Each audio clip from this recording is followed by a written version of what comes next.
করবেন না? আল্লাহ বললেন ইব্রাহিম বিশাল বড় কাফেলা বানাও, হজের আঞ্জাম দাও।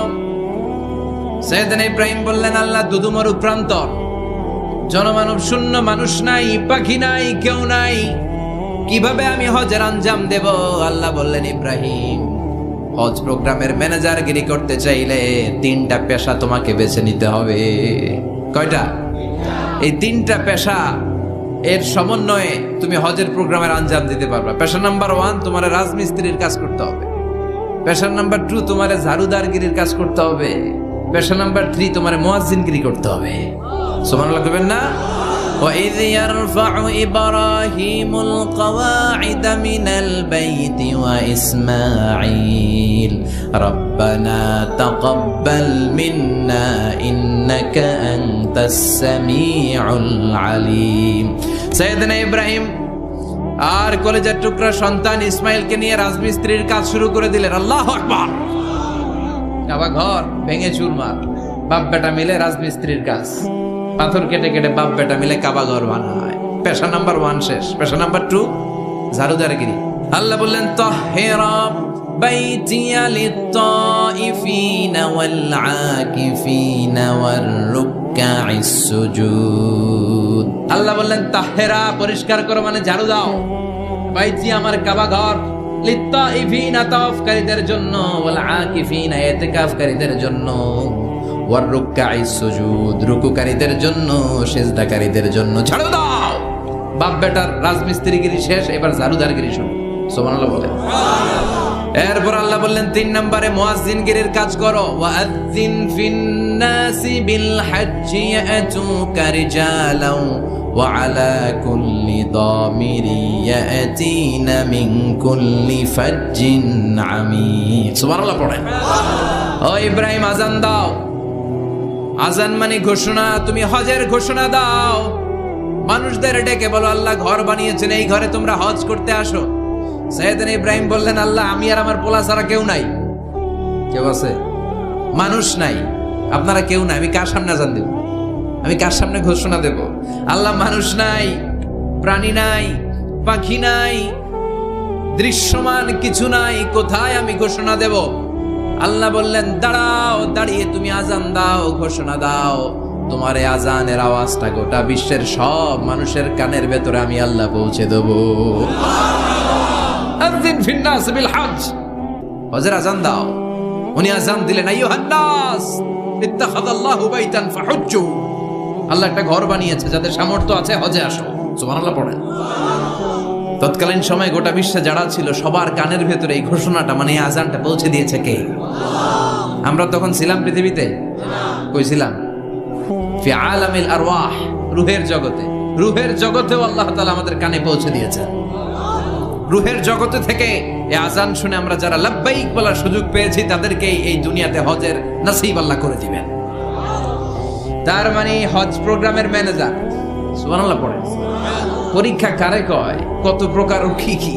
হজ প্রোগ্রামের ম্যানেজার বানাইলেন, ম্যানেজিং ডাইরেক্টর, মহাব্যবস্থাপক। হজের আঞ্জাম দাও, আর হজের আঞ্জাম দিতে যে তোমাকে প্রথমে রাজমিস্ত্রির কাজ করা লাগবে পাস, ঝাড়ুদার গিরির কাজ করা লাগবে পাস। আল্লাহর নবী উলুল আজমি মিনার রসুল মসজিদ ঝাড়ু দেয়, না আমরা মসজিদ পরিষ্কার করতে চাই না?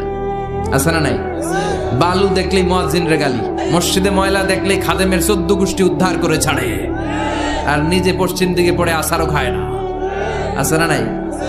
মসজিদ ঝাড়ু দেওয়া শুধু মুয়াজ্জিনের কাজ? খাদেমদারের কাজ? মসজিদ পরিষ্কার রাখা আমাদের সবার কাজ। চিল্লা এখন ঠিক কিনা?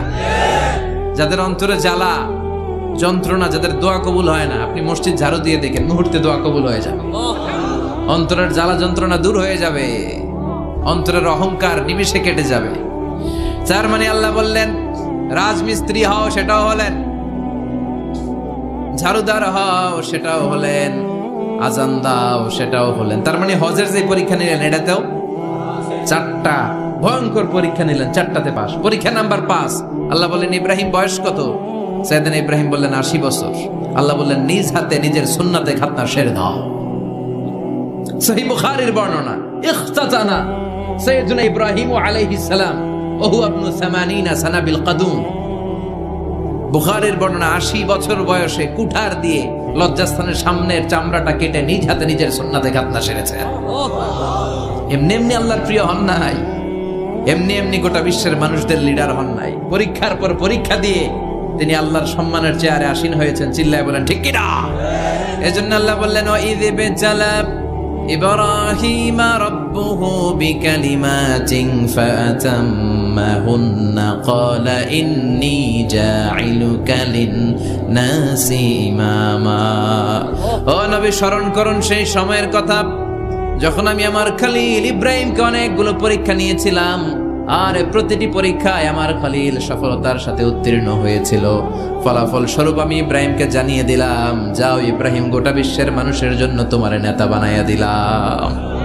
তিনি আমাদের নেতা, leader of the all human being on earth. পৃথিবীতে যারা আছে সবার নেতা। চিল্লা এখন ঠিক কিনা? এত বরকতের মানুষ, এত বরকতের ফ্যামিলি, ওনার ফ্যামিলি যেখানে তাকিয়েছে ওইখানে বরকত, যেখানে পা লেগেছে ওইটা বরকত। যেই মাটিতে হাত দিয়েছে মাটিটারে সোনা বানিয়ে দিয়েছে কে? সাইয়েদনা ইব্রাহিমের পা লেগেছিল একটা পাথরে, ওই পাথরটারে মুসল্লা বানায় দিল কে? ওয়াত্তাখিযু মিন মাকামি ইব্রাহিমা মুসাল্লা। আল্লাহ বললেন ইব্রাহিমের দাঁড়ানোর জায়গার পাথরটারে তোমরা মুসল্লা বানিয়ে নাও।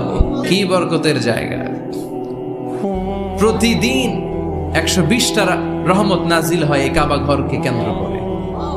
60টা রহমত যারা খালি তাওয়াফ করে। এই তাওয়াফের ইবাদতটা ওই জায়গা ছাড়া পৃথিবীর কোথাও করা যায়? কথা বলেন। এজন্য 60টা রহমত যারা তাইফিন তাওয়াফ করে, আর 40 লিল মুসাল্লিন, আর 40টা রহমত যারা কাবা ঘরে নামাজ পড়ে। 40 আর 60 100, বাকি রইল কয়টা? ওয়াল 20 লিন নাযিরিনা ইলাল কাবা। বাকি 20টা যারা তাওয়াফও করে না, সালাতও পড়ে না, খালি কাবা ঘরের দিকে তাকায় থাকে। কাবা ঘরের দিকে ফেল করে তাকায় থাকলো, আমলনামায় 20টা রহমত নাজিল করে কে? এত বরকতের ফ্যামিলি। সাইয়েদনা ইব্রাহিম সন্তান হলো ইসমাইল, স্ত্রীর নাম হাজার। 3 জনের ফ্যামিলি। এই 3 জনের ফ্যামিলির এত বরকত, যেই জায়গায় হাত লেগেছে জায়গাটারে বরকতময় করেছে কে? যেখানে পা লেগেছে বরকত দিয়ে ভরে দিয়েছে কে? সাইয়েদনা ইব্রাহিম রাজমিস্ত্রিগিরি যখন করতেছিলেন, বানাতে আর নাগাল পায় না। আল্লাহ বলে এই পাথরটার উপরে দাঁড়াও। উনি দাঁড়ালেন। এবার যতটুকু উপরে ওঠা লাগে পাথরটা অটোমেটিক্যালি উপরে উঠে যায়, যতটুকু নামা লাগে অটোমেটিক্যালি নিচে নেমে যায়। পৃথিবীর কোন পাথরে আপনি ইচ্ছা মতো লাথি মারলে ওইখানে পায়ের দাগ পড়বে? সাইয়েদনা ইব্রাহিম ওখানে দাঁড়ানোর সাথে সাথে উনার ফুটপ্রিন্ট পাথরের মধ্যে লেগে যায়। কাবা ঘরের পাশে গোটা বিশ্বের মানুষের কাছে চির অম্লান করার জন্য, চিরস্মরণীয় করে রাখার